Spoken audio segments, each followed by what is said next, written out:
I think the future of naturism is probably going to be non-landed communities, like the ones that we were forced to create in Latin America. In Mexico, for example, we don't have clubs, we don't have resorts, and the only hotels or things like that are generally towards a more foreign Yep.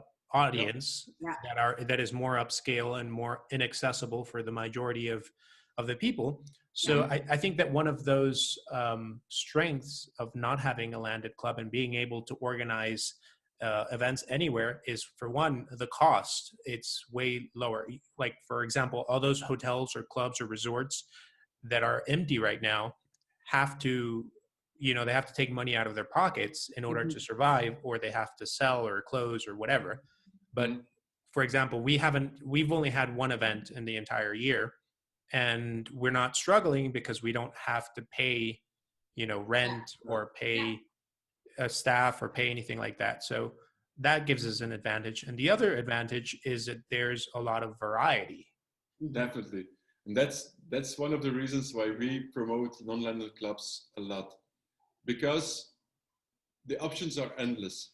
When you have a place, you always think like, okay, what can I organize in this In this place? In place. this place, yeah. And the options are much less than when you don't have a place. And Yeah. like, what can I organize in the region? We've been naked laser shooting in California. Yeah. It's like, that Sounds was like fun. awesome. Yeah. It was weird at the beginning, Yeah. but it was awesome. But it will never happen in Europe Yeah. because, or maybe I probably won't happen anytime soon, because there's no naturist place that has a laser tagging Mhm. port. So Mm. it's just not going to happen. Whereas when you have non-landed clubs, they don't care. Like, and you go to crazy places like beautiful hot springs. They hike to hot springs. There are no hot springs within naturist resorts, so they just go. They think outside of the box, Yeah. and that's really cool. Yeah. And it's also an opportunity for younger communities that are being created, because there's still this mindset, and I notice this mindset a lot from people from the States, that it's like the clubs are not doing what we want, so we don't feel represented, we don't have fun, we don't like it. But I'm not sure if they're still thinking. I think there's a community right now that is really growing. It's called United Naturists. Hmm. Yeah. And the advantage that they have is that they're not focusing on being a landed club, Yeah. and they're focusing on creating fun and entertaining and cool events.